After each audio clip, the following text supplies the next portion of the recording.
Assalamualaikum warahmatullahi wabarakatuh. Bismillahirrahmanirrahim. Berjumpa lagi di channel Kapin Official ya. Di video kesempatan ini membicarakan tentang 15 karamah Abah Glus Kumpul ya. Maka dari itu tonton video ini sampai habis agar tidak gagal paham ya. Dan yang mana yang belum subscribe dan subscribekan, bagikan kepada teman-temannya agar kita semua mendapat berkah karena membicarakan karamah wali Allah atau menyebut kisah wali Allah, yaitu Abah Glus Kumpul. Ada 15 karamah ya yang terhimpun di video ini sampai selesai ya, ke-15-nya, mudah-mudahan amin. Yang pertama adalah bioskop listrik itu padam dan ambruk keesokan harinya. Ketika itu Abah Glus Kumpul muda ya diajak temannya untuk menonton bioskop. Lalu Abah Glus Kumpul minta izin sama orang tua, sama neneknya. Kata Abah Glus Kumpul mau ke bioskop sama temannya, diajak. Tetapi sang ayah mengizinkan boleh asal bersama nenek atau ibu. Lalu ke malam harinya lah neneknya menemani bersama teman-teman Abah Glus Kumpul mau melihat di malam hari itu ke bioskop ya. Pada ketika itu seorang temannya selalu berjalan menuju untuk menggesak Abah Glus Kumpul untuk masuk. Tapi Abah Glus Kumpul ini tiba-tiba Abah Glus Kumpul mau kencing. Tetapi Abah Glus Kumpul ini digesak temannya, ayo masuk. Jadi masuk. Tetapi Abah Glus Kumpul bilang dengan tadi, aku kencing dulu, aku bakami dulu, kata Abah Glus Kumpul. Lalu ayolah aku tunggu. Lalu neneknya menemani ke pinggir jalan untuk kencing abahnya ini ya. Abah Glus Kumpul kencing, lalu tiba-tiba listrik bioskop itu padam. Sampai itu bioskop itu sampai ditutup, lalu terjadilah tidak jadi melihat, gagal Abah Glus Kumpul masuk ke bioskop. Sampai keesokan harinya pulanglah temannya sama neneknya dan teman-temannya di malam hari itu. Langsunglah keesokan harinya terdengar kabar bahwa bioskop itu ambruk, bahwa roboh. Itulah kehebatannya dipelihara oleh Allah Abah Glus Kumpul dengan tidak melihat hal-hal yang tidak diinginkan, terjaga ya. Yang kedua adalah karamah Abah Glus Kumpul, angin itu berhembus kencang ketika Abah Glus Kumpul dihukum sang ayah ya. Abah Glus Kumpul sejak kecil dididik dengan sangat ketat oleh orang tuanya. Sang ayah Abdul Ghani ya selalu mengawasi sang anak dengan syarat ketat ya. Sedangkan melakukan apapun sang ayah lalu memperhatikan dengan sesama agar jangan sampai sang anak melakukan perbuatan yang melanggar aturan syariat. Sampai suatu hari sang ayah mendengar kabar Abah Glus Kumpul melakukan sebuah tindakan yang kurang dikenang di hati sang ayah. Ketika Abah Glus Kumpul sampai di rumah, beliau diikat, lalu sang ayah di tiang rumah, lalu dupa dinyalakan, diikat wajah, lalu Abah Glus Kumpul wajahnya langsung memanas atau merasakan panas. Saat itu Abah Glus Kumpul dihukum sang ayah. Alam menjadi ganjil, angin beliung berhembus sangat kencang. Tiba-tiba angin berhembus kencang tidak kemana arahnya, kemana-kemana. Nenek beliau Salbiah yang dikenal sebagai seorang wali majzub memandang ada kaitan ganjil cuaca ini dengan hukuman Abah Glus Kumpul. Beliau pun kemudian meminta hukuman itu disudahi saja, nak Gani. Sudah benar sang ayah menghentikan hukuman itu atas permintaan ibunya. Cuaca menjadi normal kembali, angin bermula berhembus sangat kencang itu tiba-tiba tenang. Itulah kehebatan sang wali disiksa, langsunglah cuaca menjadi sedih, ikut bersedih. Yang ketiga adalah membuka kawalian Abah Glus Kumpul, seorang sayyid. Dikisahkan oleh Habib Hussein Ali Idrus dari Singa Mahakam ada seorang sayyid yang tiap hari duduk di tempat perjudian sampai suatu saat ajal datang menjemputnya. Abah Gus Kumpul membuka itu seorang wali ya. Dikisahkan oleh Habib Hussein Ali Idrus dari Singa Mahakam ada seorang sayyid yang setiap hari duduk di tempat penjudian sampai suatu hari ajal datang menjemput seorang penjudi dan peminuman dan melacur ya. Orang-orang kampung tidak ada yang tahu siapa dia sebenarnya di saat wafat, hanya istrinya saja. Orang-orang tidak mau menyolatkan, tidak mau memandikan, menguburkannya. Sang istri itu pun menangis melihat keadaan suaminya. Dia pun berdoa, ya Allah, bagaimana dengan jenazah suamiku ini? Apakah aku buang ke sungai Mahakam ini atau aku biarkan sungai ini busuk dengan jasad suamiku? Engkau yang maha tahu, maha rahmat, maha beri petunjuk, maha kasih sayang. Tiba-tiba masuk seorang tampan tinggi rupa mengucapkan salam, Assalamualaikum ya Saripah. Tampak puluhan orang berjubah dan bersurban mengiringi di belakangnya. Lalu Saripah itu menjawab, Waalaikumsalam warahmatullahi wabarakatuh. Saat melihat sang guru, Saripah itu tersentak kaget. Bukan main adalah Abah Gus Kumpul. Saripah itu bertanya, kapan pian kesini guru? Kaltim dan Kalsel itu sangatlah jauh, apalagi kami di daerah Hulu Mahakam Kembang, jauh perdesaan masuk. Jawab Abah Gus Kumpul, Allah yang memudahkan kami untuk datang. Tiba-tiba dari luar banyak orang kampung datang dan terperanjat ketika tahu yang datang adalah Abah Gus Kumpul. Maka mereka heran dan salah satu dari mereka berkata, wahai guru, ini adalah orang yang sangat keji perbuatannya. Dia berjudi, berzina, tempat-tempat mabuk dia bermain ya Abah Gus Kumpul. Lalu Abah Gus Kumpul pun tersenyum dan berkata, apa kamu melihat beliau sendiri main judi? Apakah beliau minum minuman dan berzina? Dia hanya duduk-duduk saja tanpa berjudi, tanpa berzina. Sang penduduk terdiam, kata Abah Gus Kumpul. Kemudian beliau ini yang setiap hari kelihatan lihat di tempat perjudian adalah seorang juriat Rasulullah. Beliau ini yang menjadi penyandang bala di kampung sini, ya, kata Abah Gus Kumpul. Beliau ini yang setiap malam pada saat kalian tidur, beliau bangun dan sholat tahajud mendoakan kalian. Beliau juga yang rela tiap hari duduk di tempat penjudian berzikir dan memohon ampun untuk para penjudi agar mereka sadar. Tapi kalian tidak tahu, kalian cuma melihat dengan pandangan jahil, bukan secara batin. Beliau tidak terkenal dalam pandangan masyarakat bumi, tapi sangat terkenal di bumi dan di langit. Maka para penduduk itu terjerit dan menangis. Yang bisa berjudi langsung sujud dan memohon ampun kepada Allah. Lalu di jenazah beliau dimandikan, dikafani, disolatkan hingga diantar ke pemakaman. Hujan pun turun dan berderasnya usai pemakaman. Janganlah kalian seperti itu, walaupun dia berperilaku buruk terhadap orang. Jangan lihat penampilannya dan lain sebagainya, kena prasangka baiklah dengan makhluk Allah dan hati-hati kalau itu juriat Rasulullah. Kalau tadi tetap dibiarkan seperti itu sampai itu sakit hati, tenggelamlah nanti desa kalian ini. Murka Allah dan Rasulnya akan tiba. Setelah itu Abah Gus Kumpul berserta rombongan pamit pulang naik kapal. Tapi ada yang aneh, kapal yang ditumpangi Abah Gus Kumpul berserta rombongan itu tidak nampak lagi di Kaltim. Itu kapal Alam Jabarut. Itulah karamah yang ketiga. Karamah yang keempat adalah harumnya baju melebihi kasturi. Baju Abah Gus Kumpul harum melebihi kasturi.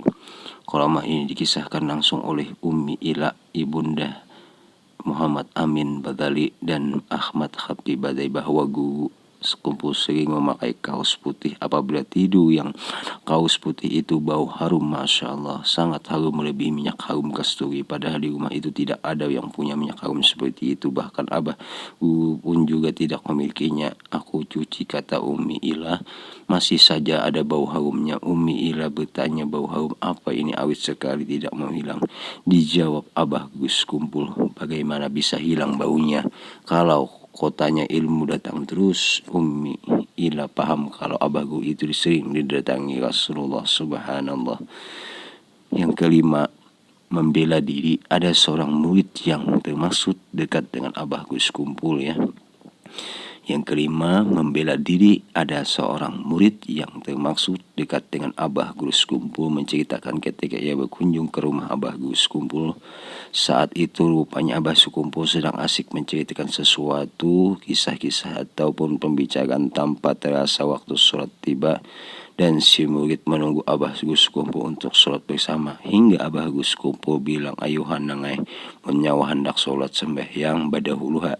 Silahkan kamu bilang sembahyang badahuluha. Si murid itu pun lalu masuk ke kamar. Ternyata ia melihat Abah Gus Kumpul sedang sholat dalam posisi rukuk. Merasa kurang pas kalau ia masuk ke kamar, lalu ia mencoba masuk ke kamar sebelahnya. Ternyata yang melihat Abah Gus Kumpul lagi yang sedang membaca wirid. Lalu ia keluar ke kamar lagi dan melihat Abah Gus Kumpul di luar berada di dalam ruang tamu. Si murid ini penasaran, lalu bertanya, yang mana jua pian ini aslinya, Bah? Yang mana jua pian ini aslinya? Abah Gus Kumpul menjawab sambil tersenyum, asli haja nangai beretaan, asli semuanya itu, subhanallah. Itu keramah yang kelima. Yang keenam, mempertemukan Habib dengan Rasulullah. Di Tarim sana ada, di Hadral Maut kota para Habib dan banyak melahirkan para kutub. Ada seorang Habib sepupuh bernama Habib Ahmad As-Segaf radhiyallahu anhu yang mengarang qasidah Bainal Qatifaihi alamah, sehingga di Martapura beliau terkenal dengan sebutan Habib Bainal Qatifai. Beliau ini seumuran dengan Habib Abdullah Al-Qadir Al-Jiddah radhiyallahu anhu. Beliau mempunyai kelebihan malam-malam beliau terasa bermimpi dengan baginda Rasulullah. Habib-habib zaman dulu walau sering bermimpi di baginda Rasulullah masih sakit hati kalau belum bertemu secara yaksatan, secara langsung dengan baginda Rasulullah SAW. Semoga kita mendapat mimpi dengan Rasulullah. Akhirnya beliau didapati isyarat dari Rasulullah SAW dan mimpinya, Ahmad, kalau kamu ingin bertemu saya, maka temuilah Zaini sekumpul orang Martapura, Banjarmasin. Maka bergegaslah si Habib Ahmad. Beliau menuju Indonesia. Sampai di Jakarta, beliau dihalangi oleh orang yang dengki dengan Gus Kumpul, namun beliau mampu menerobos karena ingin dengan isyarat dengan baginda Rasulullah. Karena suruhan Rasulullah, akhirnya bertemulah dengan Gus Kumpul. Beliau utarakan maksud kedatangan beliau. Kemudian Abah Gus Kumpul diberi amaliyah yang kemudian beliau amalkan tidak berapa lama. Setelah itu Rasulullah menemui beliau di pagi hari. Segera setelah pertemuan yakjatan itu, beliau melaporkan kepada Gus Kumpul. Oleh Gus Kumpul dijawab, sebelum ke tempat sampian Rasulullah menemui saya terlebih dahulu. Masya Allah, Abah Gus Kumpul sudah tahu kedatangannya. Dikabarkan oleh Rasulullah bahwa Habib Ahmad akan berkunjung. Itulah keramah Abah Gus Kumpul yang keenam. Yang ketujuh, suara dari jendela Abah Gus Kumpul. Habib Soleh yang berasal dari Jawa Baru, tinggal di Kalimantan Selatan. Kemudian beliau mengajar di Al-Falah. Beliau mengajak istrinya yang baru dinikahinya, seorang syarifah dari kalangan kaya. Begitu tinggal di Kalse di rumah yang sangat sederhana, si istri tidak tahan kemudian pulang ke Jawa meninggalkan Habib Soleh. Habib pun mengadu ke tempat Gus Kumpul. Si Habib suruh masuk ke kamar guru, dibukakan jendela dan disuruh teriak memanggil nama si istri. Habib pun bingung namun tetap melaksanakan perintah. Teriakan Syarifah Fulan bin Fulan 3 kali. Kemudian Habib disuruh nginap semalaman. Habib Soleh tidak berserta tidur. Maklum beliau baru di Martapura, jadi belum terlalu Yakin dengan Gus Kumpul di dalam hatinya seperti menyangkal, apakah aku konyol teriak-teriak di jendela malam-malam sampai subuh ikut berjamaah walau mengantuk. Sehabis wirid baru bisa tidur sekitar jam 9, bangunkan dengan diajak ziarah ke Habib Basiri oleh Abah Gus Kumpul. Habib pun ikut, lalu hati masih bimbang namun tak berani protes tatkala sampai di landasan pesawat terbang. Ada pesawat akan mendarat, kata guru. Beb, di pesawat itu ada istri nyawa kamu. Kalau tidak percaya, ayo kita masuk ke bandara. Mobil pun masuk ke bandara. Si Habib disuruh turun, guru tetap di mobil. Ternyata benar istri Habib turun dari pesawat yang mendarat tadi, langsung dibawa masuk ke dalam mobil. Lalu guru bertanya, "Pak, apa kamu pulang ke Banjarmasin lagi?" Dari Pak itu pun menjawab, "Tadi malam ketika saya tidur, tiba-tiba ada suara suami saya memanggil 3 kali. Langsung saya bangun dan pesan tiket ke Banjarmasin." Soleh pun tidak lagi meragukan Gus Kumpul dan sampai sekarang tinggal di Martapura. Uang yang tidak habis-habisnya. Keramah Abah Gus Kumpul yang ke-8 adalah uang yang tidak bisa habis-habisnya. Pada suatu hari datang rombongan para habaib dari berbagai daerah ke Kalimantan Selatan, tempatnya di kediaman Kiai Muhammad Zaini bin Abdul Ghani Al-Banjari. Abah Gus Kumpul sudah tradisi beliau untuk memuliakan tamu, apalagi para juriat Rasulullah. Maka Abah Gus Kumpul akan meminta tamu tersebut untuk menginap beberapa hari di kediamannya mengambil berkah, kata Abah Gus Kumpul. Beliau sendiri yang turun tangan untuk melayani para tamu tersebut. Istilah tamu adalah raja, kata Abah Gus Kumpul.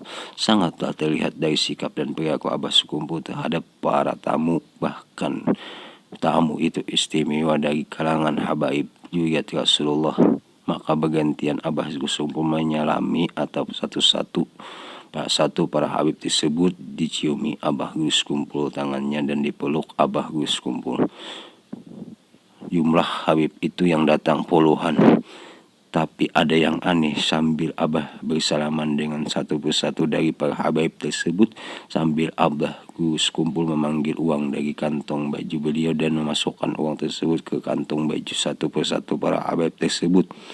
Al-Habib Muhsin bin Akhtas Agil bin Syahab yang berdiri di dekat Abah Gus Kumpul saat itu sangat mengetahui bahwa di kantong baju Abah Gus tidak ada apa-apa. Kantong baju beliau kosong dan tidak terlihat menggembang oleh jumlah uang yang banyak. Sampai selesai semua para habib itu disalami oleh Abah Gus Kumpul yang berjumlah puluhan tersebut. Terus-terusan Abah Gus Kumpul mengambil uang dari kantong baju beliau yang seperti tidak ada habis-habisnya untuk beliau berikan kepada satu-satu pada para habaib tersebut. Tidak terasa selesai menyalami dan memberikan uang tersebut kepada seluruh habaib yang jumlahnya puluhan orang tersebut, lalu mendekatlah Habib Muhsin muda kepada Abah Gus Kumpul berkata, "Abah Gus Kumpul, behinip aja nyawa Muhsinai," kata Abah Gus Kumpul. Langsung dijawab Abah Gus Kumpul, "Gak usah terkejut, diam saja Bib Muhsinai ya." Subhanallah, Abah Gus Kumpul langsung tahu apa yang mau dikatakan Habib Muhsin. Itulah keramah Abah Gus Kumpul yang ke-8. Yang ke-9 adalah kopiah pemberian Abah Guru. Salah seorang jamaah Abah Gus Kumpul berkisah, di kampung saya dahulu ada supir taksi yang dicetai seorang habib ke rumah Abah Gus Kumpul. Supir ini berkisah ramah tamah luar biasa Abah Gus Kumpul ini terhadap tamu. Supir ini mengaku kalau jarang sholat. Pas berkata seperti itu diberi Abah Gus Kumpul kopiah. Supir itu berkata mulai memakai kopiah itu rasanya menuju hati ini untuk sembahyang dan tidak mau lagi meninggalkan sholat. Berkah keramah Abah Gus Kumpul seorang yang menjadi lebih baik. Berkat kopiah kah? Bukan, tetapi berkah kewalian Abah Gus Kumpul. Keramah yang ke-10 adalah buah rambutan yang disak ketika ada di tangan. Buah rambutan yang ke-10 adalah buah rambutan. Ketika beliau masih tinggal di kampung Keraton, biasanya setelah selesai pembacaan maulid, beliau duduk di musalla dengan beberapa orang yang masih belum pulang, sambil berbicara tentang orang-orang tua dahulu yang isi cerita itu untuk dapat diambil pelajaran dalam meningkatkan amalia. Tiba-tiba beliau bercerita tentang buah rambutan pada waktu itu masih belum musimnya. Dengan tidak disadari diketahui oleh yang hadir, beliau mengacungkan tangannya ke belakang. Abah Gus kumpul lalu tangannya ke belakang, dan ternyata di tangan beliau terdapat sebuah rambutan yang masak. Maka heranlah semua yang hadir melihat kejadian itu, dan rambutan itu pun langsung beliau makan, dan semuanya jamaah mau memakannya juga. Subhanallah karamahnya. Yang ke-11 adalah menurunkan hujan. Pada suatu musim kemarau yang panjang di mana hujan sudah lama tidak turun sehingga sumur-sumur kering hampir mengering, maka cemaslah masyarakat ketika itu dan mengharap agar hujan bisa turun. Melihat hal yang demikian, banyak orang yang datang kepada beliau memohon minta doa beliau agar hujan segera turun. Kemudian beliau lalu keluar rumah dan menuju pohon pisang yang masih berada di dekat rumah beliau itu. Maka beliau goyang-goyang pohon pisang tersebut. Ternyata tidak lama kemudian hujan pun turun dengan derasnya. 12. Air beliau yang mujarab. Sebahagian karamah beliau lagi ada orang yang tertelan gigi palsu kemudian datang ke rumah Abah Gus kumpul meminta air. Waktu itu beliau sedang tidur, tidak sempat air itu ditiup beliau, lalu diambil orang air tersebut lalu diminumkan air tersebut. Setelah diminum maka keluarlah gigi palsu tersebut di rongganya atau di tenggorokannya ya. 13. Suara Abah kumpul dengar sampai ke langit. Ketika Habib Anis mau sekumpul naik pesawat, di tengah-tengah penerbangan Habib Anis berkata suara di seluruh pesawat telah berhenti dan didengar suara Guru Zain sedang membaca maulid terdengar sampai ke atas langit. Semua rombongan mendengar dan jelas maulid yang dibaca Abah sekumpul terdengar di langit. Subhanallah. 14. Melunasi hutang tanpa diberitahu. Suatu hari Habib Maksum dari Pasuruan bertemu ke rumah Abah Gus kumpul di perjalanan. Ia berkata, jika Guru Zain itu betul-betul wali, maka hutangku 21 juta rupiah lunas sampai di kediaman Abah Guru. Ia pun disambut dengan ramah lalu dipersilahkan duduk. Ketika sedang bercakap-cakap pada saat itu tiba-tiba datang seorang menyerahkan cek kepada Abah Guru. Abah Guru memberikan cek tersebut begitu saja ke Habib Maksum, padahal Guru belum sempat melihat cek jumlah uang tertera di kertas itu. Kata Abah Guru untuk melunasi hutang, lalu melihat jumlah yang tertera di cek. Astagfirullah, ia pun terkejut, jumlahnya 21 juta, persis jumlah hutang yang dia miliki. Padahal Habib belum mengatakan apa-apa tentang hutang itu. Di sini kita melihat karamah beliau tahu isi hati orang terlebih dahulu datang tahu. Kemurahan hati beliau pun bersih, hati beliau murni dari cinta dunia. 15. Yang terakhir ada yang 15 Rasulullah menyerupai beliau. Karamah Abah Gus kumpul yang paling besar dan dimuliakan adalah ketika beliau sedang sakit parah yang mengakibatkan beliau tidak bisa apa-apa. Saat hari itu pengajian beliau yang setelah asar semuanya tahu Abah Gus tergeletak di kamar dan tidak bisa apa-apa karena menyandang balak. Tetapi tiba-tiba datanglah beliau ke majlis dengan keadaan sigar bugar seperti orang sehat. Beliau mengemami sholat asar lalu mengisi pengajian sampai selesai. Orang-orang mengira Abah Gus telah sehat, namun setelah pengajian terbukalah semuanya ketika seorang Habib dari Hadramaut berkata, beruntung murid-murid ini telah dipimpin langsung oleh Rasulullah yang datang menyerupai Syekh Zaini. Subhanallah. Dalam kitab Ilmun Nisbrah dikatakan palwali hakikatun nabi, seorang wali zahirnya manusia bisa tetapi hakikat adalah seorang nabi. Apabila seorang sudah terbuka hijab makrifatnya maka ia tidak lagi melihat basirah Abah Gus kumpul melainkan memandang Rasulullah, dikarenakan beliau telah fana dan tenggelam dalam lautan mahabbah Rasulullah SAW. Itulah sedikit keramah 15 keramah Abah Gus kumpul, mudah-mudahan ada berkahnya buat kita semuanya. Salah hilap mohon dimaafkan, wabillahi taufik wal hidayah. Wassalamualaikum warahmatullahi wabarakatuh.